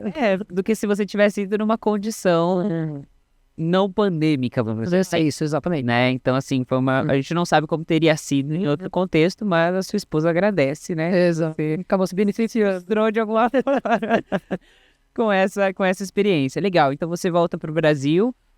Nesse período, você começa a prestar processos seletivos. Como que foi para você entrar nessa empresa dos Estados Unidos remotamente? Aí foi justamente, falei dele já do Book no Chita, que era um colega de trabalho do primeiro emprego quase nosso, né, da gente ter trabalhado junto, ele já tinha me indicado para uma vaga, só que eu sabia que ele estava nessa vida justamente já remota há muito tempo, né, então ele já, naquela época, falava muito de nômade digital, né, então ele já acabava se classificando como ele passou um tempo morando em vários países aqui da América do Sul, e aí eu falei assim, nossa, então se alguém tem experiência, né, de empresas, e eu sei que está trabalhando para uma empresa de lá, é ele. Né? E aí ele falou assim, não, a gente tá contratando aqui na WorkOS mesmo. Que timing. Sua vida é cheia de timing. Eu acho que foi, exatamente. E aí o que me fez gostar, inclusive, da WorkOS foi timing também. Então, às vezes é isso também, né? De estar aberto às coisas que acontecem, porque a gente nunca sabe quando que vai ser o momento certo. Que, às vezes, dependendo da decisão que eu tomei, muita gente já me chamou de impulsivo, né? Mas, pra mim, estar aberto às coisas que acontecem. Porque a WorkOS, a gente está contratando naquela época, eles tinham acabado de levantar a série A de financiamento. Então, estavam com um investimento novo, cheio de dinheiro, contratando, já planejando a expansão, né? Tinham contratado o Zeno Rocha naquela época, que já é um nome conhecido aqui no Brasil, de que a galera, né, já tem como referência também, já estava indo lá para liderar a parte, né, de desenvolvimento. De Developer Experience. Developer Experience, exatamente. Então, eu falei assim, tá, então é uma empresa que também é uma empresa bacana, uma empresa que parece estar crescendo, parece que está muito boa. E apliquei. Entrei em contato com o CEO na época mesmo. E ele falou assim, tá, faz o processo aí, vamos ver como que vai ser. E também foi o processo normal. Rapidinho. Eu diria que foi relativamente rápido. Mesmo a questão de entrevista com RH, entrevista técnica. Na entrevista técnica, inclusive, um fun fact que aconteceu, porque naquela época estava começando a aparecer o GitHub Copilot. E aí eu tinha colocado ele, eu tinha ele habilitado no meu VS Code, e ele estava lá para eu testar e ver como que funcionava esse negócio de autocomplete. E aí estava justamente naquela parte de que os desenvolvedores em si estavam começando a se questionar se era um negócio legal, se não era um negócio legal. Só que aí na entrevista, assim que eu comecei a digitar, eu percebi que ele estava habilitado, e eu falei assim, galera, eu só vou desligar o Copilot aqui porque eu sei que é uma entrevista, então eu espero que vocês querem ver o código que eu produzo, né? Não que uma IA produz. E aí depois de um tempo estando lá já na empresa, eu vi que eles falaram assim, tinha um cara uma vez que veio aqui, entrevistou e ele tinha o Copilot ligado, mas ele teve a sensatez de desligar na entrevista. Eu falei assim, era eu, galera, inclusive. Mas eles gostaram de eu ter, pelo menos, notado esse ponto, assim, sabe? Então talvez seja também uma dica aí pra galera, de que use essas ferramentas no seu dia a dia, mas em entrevista normalmente eles querem ver o código que você produz, né? Que Você consegue fazer sem esse auxílio. Exato. Mesmo que, assim, possa ter sim, e, inclusive na entrevista eles falavam, né? Era um pair programming, uma sessão de pair programming. Então a gente primeiro desenvolvia um teste técnico em casa, e aí com esse teste já pré-avaliado, eles iam trazer a gente para uma sessão de que eu e 2 desenvolvedores da empresa, da WorkOS naquela época, a gente fazia meio que, a gente está num time, a gente vai desenvolver features novas para essa aplicação que você desenvolveu. Em cima daquilo que você já tinha feito. Exatamente, porque eles querem justamente ver você mudando o código, mudando o requerimento, que às vezes eles, né, davam uma coisa e depois falam outra. Então é para ver como que você lida com esse tipo de coisa. E até meio que perdi a linha de raciocínio, mas depois do pair programming, e isso dando certo também, foi a parte mais burocrática, com RH. Foi um processo seletivo tranquilo, na sua visão? A parte técnica eu diria que foi difícil, assim, e depois eu fui, inclusive, validar isso estando lá, né? Eu acho que o nível técnico do pessoal lá era muito alto, e sempre foi, então o tipo de coisa que eles perguntavam, o tipo de qualidade de código que eles queriam mesmo, o tipo de conhecimento sempre foi alto. Então é uma entrevista que te deixa desconfortável normalmente, né? No sentido de que é para ser desafiado mesmo, né? Não vai ser aquela entrevista que você tá falando sobre algo que você super conhece e só tá falando e ok, sabe? É aquela entrevista de que vai sair um pouco e isso eu não tinha pensado nesse caso de uso. Ou, sabe, essa parte do React eu não conheço, esse comportamento específico eu não lembro, sabe? Então acaba sendo aquela entrevista que te deixa desconfortável ao ponto de você falar, não sei se eu fui bem, sabe? Teve algo de arquitetura, de solução, assim? Foi mais focado em código? Não, foi mais focado em código ainda naquela época. Legal, bacana. Então você faz parte do processo seletivo, um processo seletivo com uma barra um pouco mais alta, né, por conta do time e da demanda, e é a primeira vez que você está indo trabalhar com um produto for developers, certo? Exatamente. Developer tool, assim. Exatamente. E aí, como que foi essa experiência? Então, logo que você entra, agora você está no Brasil com a sua amada, você está trabalhando remotamente para os Estados Unidos, e é a primeira vez que você está trabalhando para os Estados Unidos? Isso, é a primeira vez. Quais foram as principais diferenças que você encontrou? Com Developer Tooling especificamente, o que eu mais gostei foi de que, no geral, assim, né, por exemplo, no Spotify, o que mais me agradava na hora que eu estava pensando em fazer parte da empresa é de que eu sempre gostei de ser um usuário do que eu estou desenvolvendo. E como se você está desenvolvendo um Developer Tool, você é literalmente, né, a pessoa que está também do outro lado implementando, seja lá o que você está desenvolvendo. Então foi essa questão de eu visualizar o que eu estou desenvolvendo e qual é o impacto, para mim foi muito bacana. Né, que aí, meio que spoiler, eu acabei continuando na área de Developer Tooling e eu acho que, assim, eu tenho gostado muito. É bem diferente do mundo de B2C, né, de criar produtos para clientes, né, para consumidores no geral. Então eu tenho gostado bastante. E por ser Estados Unidos, você viu uma diferença muito grande em relação à cultura, a modo de trabalho, talvez a cobrança em relação aos prazos, às estimativas, enfim, ao modo contínuo de trabalho? Talvez a questão de que, meio que talvez um estereótipo, mas realmente, né? A galera na Europa, eles são um pouco mais tranquilos, assim, né? É aquela galera que realmente, se você quer priorizar bem vida pessoal e vida do trabalho, separar, né? Fechar, bater o ponto às 5 horas da tarde, Europa é o melhor lugar. Os Estados Unidos, não que seja genérico, generalizando total, mas os Estados Unidos eu vejo a galera um pouco mais, tende a ser mais workaholic, por exemplo, né? Onde você sempre ter gente, por exemplo, no Slack, o tempo todo, apesar de ter diferentes time zones, você vê que até para time zone da pessoa, ainda assim é tarde para ela, sabe? Que caramba, assim, tá, essa pessoa tá trabalhando de noite e já tá de manhã de novo respondendo, sabe? Então você começa a perceber esse tipo de coisa que pode dar um pouquinho mais de pressão, né? Uhum. Mas eles também sempre foram muito abertos, assim, né? Então, por ser remoto, por ter gente no... a WorkOS especificamente contrata um pouco mais nos Estados Unidos em si e no Brasil, né? Então, eles tendem a manter um pouco mais a time zone das Américas. Mas, ainda assim, você vê gente o tempo todo e acaba sendo aberto. Então, se você precisa também começar o dia um pouco mais tarde, terminar mais cedo, costuma ser tranquilo desde que você esteja nas reuniões, que é onde está todo mundo, né? Nas deles, nas reuniões de empresa mesmo, que acontecem mais no meio do dia. Mais uma questão de alinhamento, responsabilidade, maturidade, do Exatamente. que de fato de você precisa estar aqui durante esse período certinho. Exatamente. Legal. Essa empresa fica no Vale? Fica no... Eles nem têm base, assim, na verdade eles têm um endereço no Vale que eles até brincam, porque é uma caixa postal só, né, numa rua famosa lá, mas é uma caixa postal.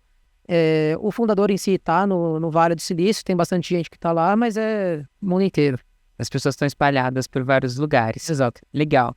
E aí você decide sair dessa empresa em algum momento. Conta pra gente como foi. Aí também foi, na verdade, uma questão de layoff. Eles decidiram desligar, acho que 11 pessoas naquela época, uma parcela considerável, assim, do que a gente tinha. A gente estava em, acho que menos de 50 pessoas. Mas também a gente acaba passando por reestruturação de empresa, com o tempo vem, né? Então, eu levei de boa, assim, sabe? Então, sempre tem talvez o aprendizado que você poderia ter, daquele sentimento que fica de, apesar de ser um layoff, deles, sabe, falarem que, será que foi alguma coisa que eu fiz particularmente? Ou será... Dá uma baqueadinha? Dá uma baqueada, sabe? Só que, pra mim, assim, e aí, justamente naquela pressão, inclusive o conselho que eu tinha recebido naquela época pega um tempo pra você ficar de boa. Para você, sabe, deixar esse sentimento passar, para você ver o que você vai querer. Só que eu basicamente ignorei todos os conselhos, imediatamente pensei no que eu poderia estar fazendo, em quais empresas que eu ia estar aplicando. E aí o Zeno e o Bu já tinham saído para criar a Resend. Nesse período... Eles já tinham saído. Eles tinham saído antes desse período de layoff. Exatamente. Então, eles ficaram um tempo, né, criando o React Email primeiro, que era uma plataforma open source também. Então, já começou a ter uma visibilidade, o projeto estava tendo, né, uma atração legal. Aí eles conseguiram aplicar e passar na YC, que foi uma aceleradora. Então, já tinham também uma rodada inicial de investimento, já estavam começando a conseguir clientes, estavam começando a ter o produto em si, né? Porque o React Mail foi só a porta inicial, né? Então a gente sabe que é o espaço de e-mails, sabe que tem um problema para ser resolvido aqui. Vamos ver especificamente o produto, como que vai ser, de onde que a gente vai fazer dinheiro e tudo mais. Então eles já estavam amadurecendo, já tinham contratado algumas pessoas. E aí, nesse tempo todo eu fiquei, desde que eles saíram, eu fiquei falando com eles. O Zeno tinha vindo aqui pro Brasil, a gente foi para uma conferência junto, eu já tava meio que interessado, falei, e aí e tal, ele falou assim, não, é que agora só tá eu e o Bu, a gente tá literalmente assim, os dois com o dinheiro do bolso mesmo, sabe, sem saber onde que vai dar, é aquele negócio, né, então quanto mais cedo você tá na empresa, mais risco você vai tomando, e eles não queriam tomar tanto risco a ponto de começar a contratar muito antes de saber onde que ia dar. E nisso você ficou tranquilo mesmo, nesse período, ou você saiu...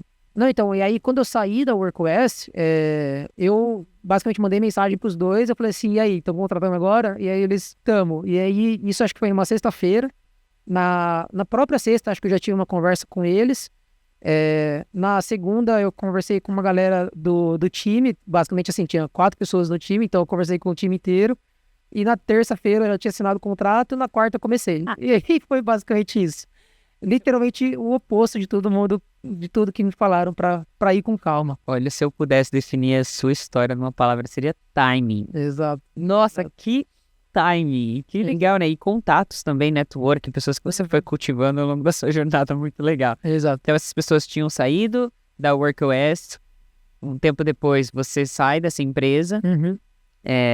recebe um conselho para você ficar de boinha, tranquilo ali, pensando na vida, e você decide fazer totalmente o contrário, começa a falar com as pessoas, inclusive você que tinha comentado que é uma pessoa bem cara de pau, né, tá bem tranquila com isso, ó, tô precisando, tô querendo, né, tudo mais, e então as pessoas te indicaram ali, e talvez elas nem te chamariam se não fosse você ser ativo de falar, eu tenho esse desejo, né? Talvez eles não te abordariam, talvez por achar que você tá bem ali onde você estava trabalhando, né? De alguma maneira. Exato, exato. Então, especificamente na Resend, inclusive, eles já estavam começando a saber que eles queriam contratar, mas também não era alguma coisa 100% ativa, sabe? Na questão de abrir vaga mesmo, de vamos procurar. Então, eles estavam meio que, né? Vamos ver como que vai ser.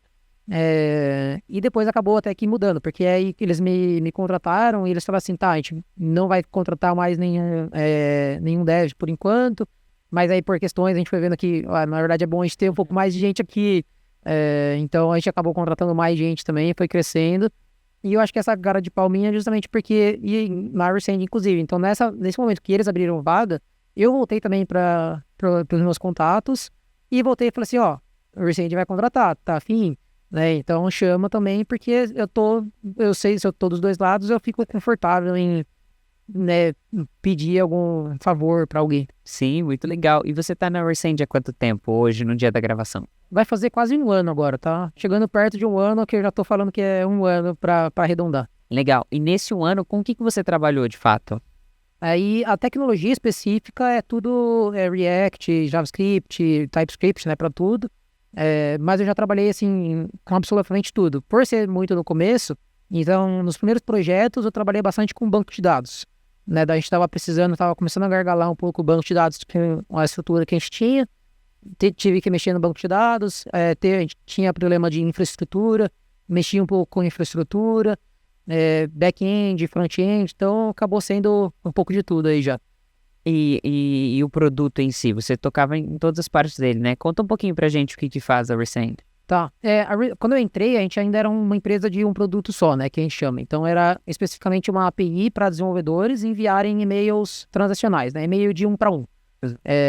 Então, e a gente já sabia que o grande scheme da empresa é justamente a gente ser uma plataforma de comunicação, né? Então, a gente não necessariamente vai focar para sempre só em e-mails, mas a gente sabia que tinha que sair do e-mail de um para um e ir para o que a gente chama, né, de marketing e-mails, que são, né, aqueles produtos de newsletter, de quando você recebe e-mails para várias pessoas ao mesmo tempo. Então, isso foi um dos primeiros produtos novos que a gente trabalhou, que a gente lançou. Então, também da nossa API para desenvolvedor, ao invés de só mandar um e-mail, de você mandar um batch de e-mails, né, que é quando você tem vários e-mails ao mesmo tempo, ao invés de mandar várias requisições. Então, teve produtos novos, teve melhorias em produtos que a gente já tem. Foi um pouco de tudo, realmente. E é B2B. É B2B, exatamente. Então, nossos principais clientes são outras empresas. Como a gente também, né, está relativamente no começo da empresa, as outras empresas que utilizam a gente ainda são também empresas startups do ramo de tecnologia, outras empresas que estão começando. E aí a nossa intenção é que quanto mais maduro a gente tiver, maior a gente tiver, a gente consegue trazer cada vez mais clientes maiores, né, para a gente, para que a gente possa também provar que a gente lida com o volume que eles precisam que lide. Com cargas pesadas, né? Porque isso é uma questão de infraestrutura, né? Você pode ter um produto muito legal, mas ele não aguentar uma porrada, por exemplo, né? Exatamente. Legal. Eu ouço falar bastante a respeito, principalmente, ser uma cultura nos Estados Unidos de quando você é contratado, além do salário, você também ter oportunidades de stock options, enfim. Como que foi isso com você em relação ao WorkOS, em relação ao Resend? Porque justamente porque você está falando sobre um universo de startup, de estar ali no começo, muitas vezes o empreendedor ele não consegue trazer pessoas pelo salário que ela gostaria e às vezes até complementa isso com uma parcela da empresa, né? Isso, exatamente. Nas duas, eu tenho stock options, e para mim é uma parte bem importante, realmente é uma coisa que eu gosto muito, de poder ter essa oportunidade, né? Para mim é interessante eu ter, além do salário, literalmente, né, parte da empresa, para que independente de como que vai acontecer, eu vou ter uma porcentagem do possível sucesso. Então, o modelo que funciona é basicamente similar, né? Não sempre, mas costuma ser 4 anos de vesting. Então, se você fica 4 anos na empresa, é quando você tem 100% do que te prometeram de ações.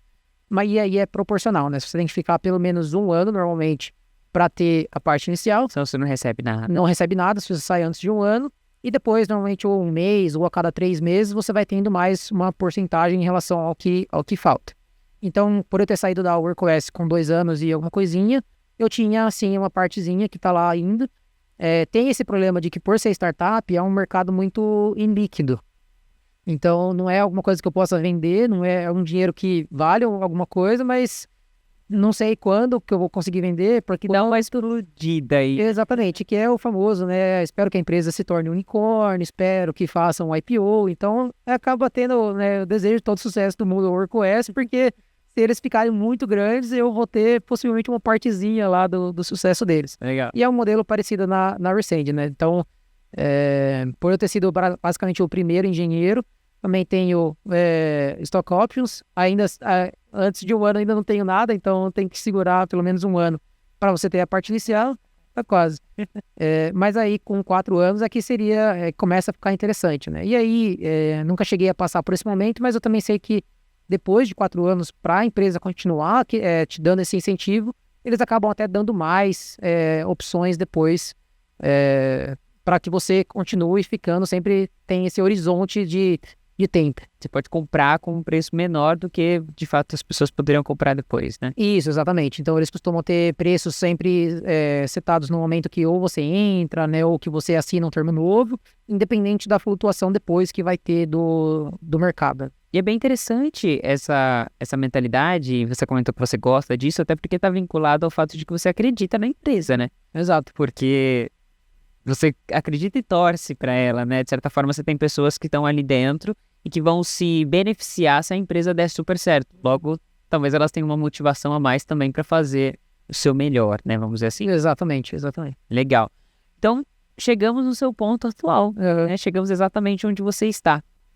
E é um ponto de muito sucesso, né? Uma pessoa que conseguiu, vamos dizer assim, se organizar. A gente vê uma galera aí na luta, como a gente estava falando, né? Hoje você consegue cuidar mais da sua saúde, você gosta de correr, não é? Isso, exatamente. Gosta de fazer corrida, né? A gente vê, eu até brinquei que hoje em dia a gente já vê uma galera que não é tão estereótipo de dev, né? A galera tão sedentária, na frente do computador, comendo uma batata, enfim, simplesmente engordando.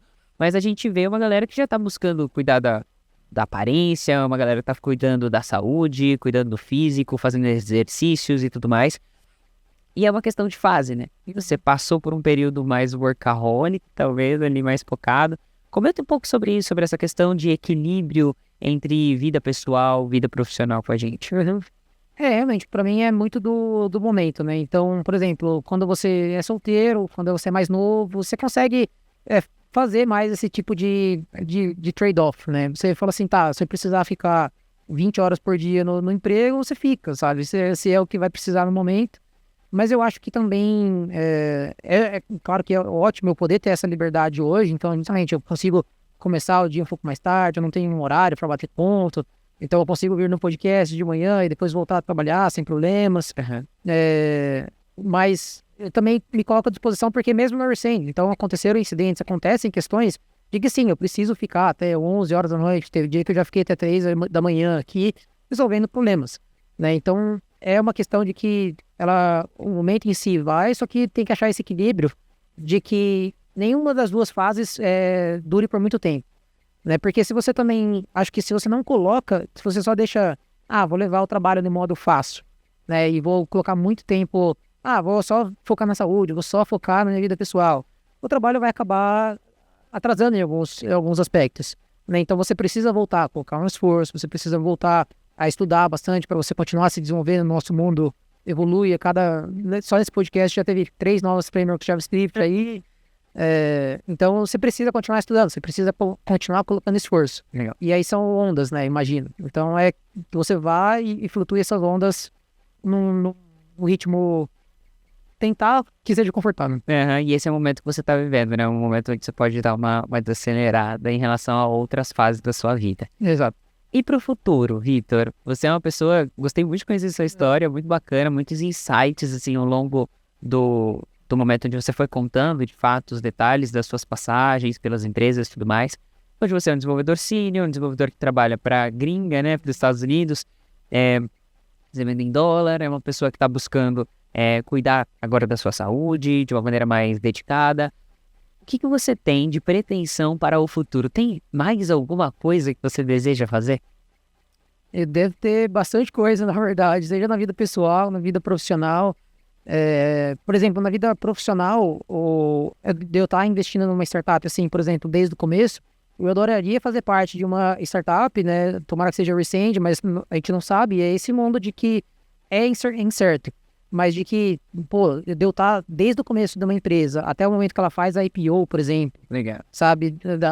Até depois de eu virar um diretor, de ser uma das pessoas que, sabe, nossa, essa pessoa está aqui faz 15 anos já nessa empresa.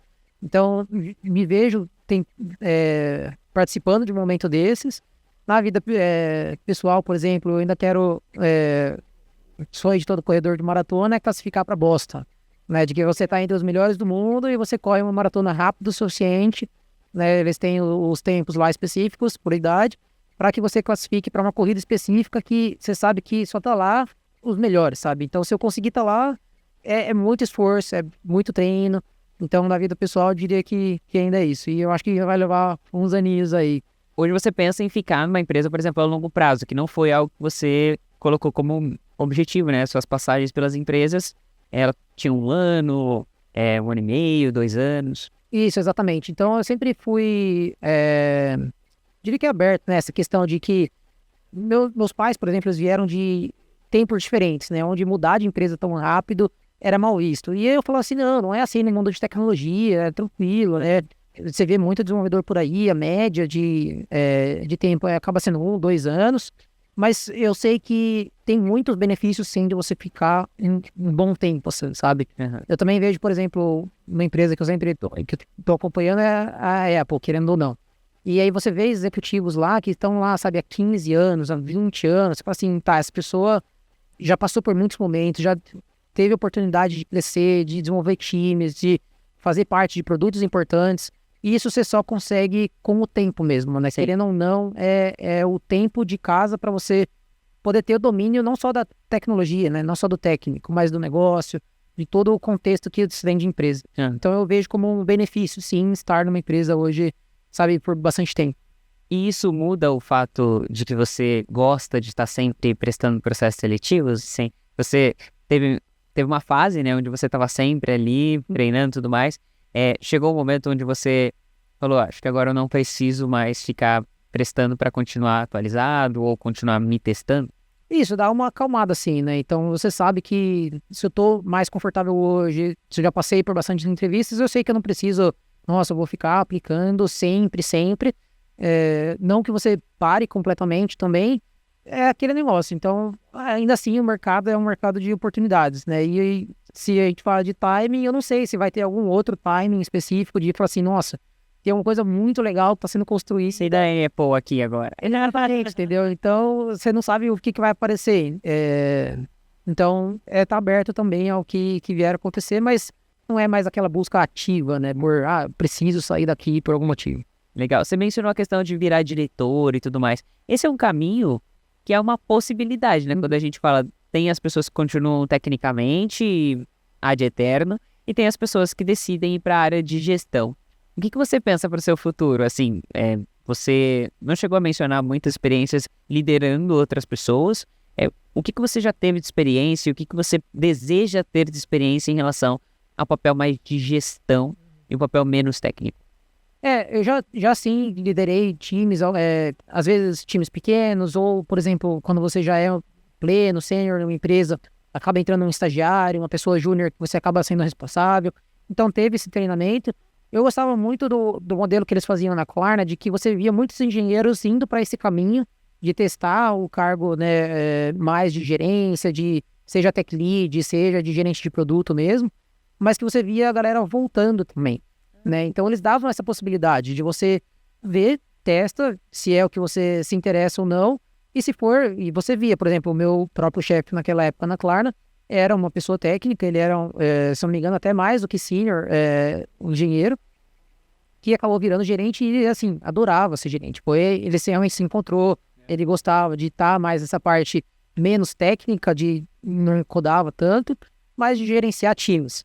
Então, para mim, é justamente oportunidade. Se eu ver uma oportunidade, né, estando numa empresa desde o começo, acaba acontecendo. A gente está contratando muito agora, vai entrar um time novo, vai entrar uma área. Nossa, exato, você vai acabar sendo responsável. E aí, ver como que você se sente. E se não for o que te interessa, beleza, volta para a parte mais mão na massa, vamos voltar para dev e tá tudo bem. Você tem, então, essa pretensão de experimentar em algum Exatamente. Se você gostar, beleza, se não, você continua codando, mas aparentemente codar é algo que você... Isso, eu adoro. Com certeza é aquele... provavelmente eu vou acabar fazendo ainda no meu tempo livre alguma coisa, eu vou acabar querendo aprender, dar pitaco de vez em quando no time, mesmo... você talvez aquele gerente um pouco chato que fala assim, tá, mas você não coda faz sei lá quanto tempo e tá querendo dar opinião. Não, mas eu ainda sei um pouco. Empreender, porque eu vejo que é muito comum, assim como você mencionou, o Bu, Zeno, enfim, nos Estados Unidos, profissionais de tecnologia e desenvolvimento de software que empreendem, que descobrem um problema que pode ser solucionado com aquilo que eles mesmos conseguem desenvolver sem a necessidade de trazer uma outra pessoa para fazer. Já foi uma pulguinha que te ficou em algum momento de pensar talvez em criar um produto, seja open source ou seja fechado? Sim, com certeza. É uma pulguinha que tá sempre aí também atrás da orelha. Pode ser uma outra possibilidade para o futuro, né? Eu vejo muito também empreender como... Pode ser que seja na própria empresa que eu tiver. Se eu estou numa startup e eu tenho porcentagem na empresa e eu tenho poder de fala, poder de decisão, teoricamente eu sou quase tão empreendedor quanto a diretoria que está na empresa. Uhum. Eu estou literalmente ajudando a tomar as decisões da empresa. Mas ainda assim talvez seria um pouco diferente de você mesmo ser, né, o CEO, ser a pessoa responsável, que eu acho que vem com muitas outras coisas, né? Justamente da parte técnica, por exemplo, talvez para ser um bom CEO, você vai acabar praticamente parando de codar. Então, sim, eu tenho, por exemplo, alguns side projects, algumas ideiazinhas que eu fico brincando de vez em quando, mas nenhuma delas ainda foi para frente o suficiente para eu falar assim, isso tem potencial de virar alguma coisa, assim. Virar uma pessoa de negócios agora. Exato. Para mim aconteceria mais que naturalmente, sabe? Lançar alguma coisa paralelo ao principal, e se for puxando o suficiente, se for dando tração, nossa, realmente é um produto que a galera gosta, tá trazendo cliente, tá precisando de mais tempo meu investido, e acabar acontecendo naturalmente, possivelmente, né, estamos aí abertos para essa possibilidade. Muito bom, muito bom. E voltar para fora do país, tem pretensão, tá na cabeça ainda de alguma forma, ou simplesmente foi extirpado dos seus planos? Também uma questão difícil ainda não resolvida, mais uma possibilidade aí para o futuro.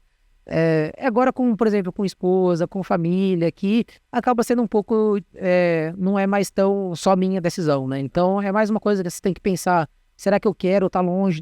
Hoje eu me aproximei muito, por exemplo, da família da minha esposa também, né? A gente tem nossos amigos aqui, a gente tem nosso círculo, a gente gosta de receber gente em casa. É um negócio que a gente fala assim, tá, se eu for pra fora, eu vou meio que jogar tudo isso, sabe? A minha irmã e o meu cunhado, por exemplo, tem um filho novinho e a gente tá vendo ele crescer agora, né, meu sobrinho. Então, de ir pra fora, você começa a ter um pouco mais de peso, né? Mas ainda assim, por exemplo, justamente, tem empresas que eu não trabalhei ainda, né? Dos Estados Unidos eu vejo duas, assim como grandes empresas de tecnologia ainda, que é a Apple e o Netflix, sabe? Que eu acho que o nível deles ainda é muito alto, tecnicamente, principalmente o Netflix. E há empresas que, inclusive, você vai lá ver aplicar, eles até têm vagas remotas, mas sabe, só nos Estados Unidos. E é uma empresa que, para mim, faria sentido estar lá, assim, sabe? Então, putz, se eu ainda quiser suficiente trabalhar no Netflix, na Apple, eu sei que provavelmente vai ser lá, na sede e estando no ambiente, Sim. né? Então, tem essa possibilidade. Eu falo assim, nossa, se eu quisesse realmente, eu acho que eu teria que fazer essa escolha de sair de novo e ir lá e ficar um tempo. Queria convencer a esposa. Exatamente. Então, profissionalmente, você enxerga que é uma possibilidade, Exato. que é algo que pode te levar para um outro patamar, um outro nível ali de estar trabalhando com essas pessoas, vivenciando, né? Eu conheço várias pessoas que trabalham tanto na Apple quanto na Netflix e todas elas falam do quanto é importante essa vivência presencial, né? De conseguir, é o que você falou do Spotify. Poxa, o legal é estar lá no escritório, é estar vivenciando aquele ecossistema, as pessoas falando da tecnologia e tudo mais, os outros times, né? Porque quando você está no remoto, você acaba ficando um pouco mais limitado ali em relação à sua equipe, à sua funcionalidade, ao seu projeto, né? Consegue experienciar todo esse contexto. Muitas possibilidades, hein, Vitor? Eu gosto muito de tecnologia por causa disso. Infinitas possibilidades e imaginação é o limite, basicamente. E eu percebo que você está sempre muito aberto justamente para aquilo que pode vir como uma oportunidade, né? A questão do timing está muito relacionado ao fato de você estar aberto, porque senão os timings não seriam tão perfeitos se você não tivesse aberto. Exato. Né? Exatamente. Então eu percebo que isso é algo muito, muito saliente assim na sua história, né? Que a gente percebe em vários pontos. Amei sua história. Muito obrigada por ter aceitado vir aqui compartilhar um pouco disso com a gente, com a nossa audiência. Espero que vocês tenham aprendido muito. Eu tirei vários insights aqui para minha trajetória também. Depois eu vou assistir novamente, anotando vários pontos legais. E como que a galera pode se conectar com você? Eu tô principalmente no Twitter, né, no X, hoje é VCapretes. E mais praticamente toda a rede social é VCapretes. Excelente, a gente vai deixar aqui também os links pra galera poder se conectar com você. Muito obrigado para você que chegou até aqui, né, até esse momento. Já passamos mais de 1 hora aqui conhecendo a história do Vitor. Não deixe de se conectar com ele. Manda uma mensagem lá. Nossa, Vitor, isso aqui falou muito comigo. Isso aqui me chamou a atenção. Isso aqui eu vivi a mesma coisa. Eu me identifiquei com essa história. Não deixa de se inscrever no nosso canal e ativar o sininho para receber notificação dos próximos episódios de outras histórias, né, de pessoas incríveis, de devs de elite, né, como o pessoal da Coders gosta de chamar. Pessoas que passaram por muitas situações, que cresceram na carreira, que persistiram, que tiveram garra e hoje estão satisfeitas, de certa forma, né? Com certeza. Você se considera uma pessoa satisfeita? Com certeza. Excelente. Então, pessoas que conseguiram se satisfazer ali em vários aspectos profissionais, principalmente, que você possa também alcançar os seus objetivos ou, pelo menos, que você consiga estar aberto para as oportunidades que surgirem no meio do caminho, mesmo que seja diferente daquilo que você pensou e planejou inicialmente. Deixe seu like, comenta aqui embaixo o que você mais gostou da história do Vitor e a gente se vê numa próxima.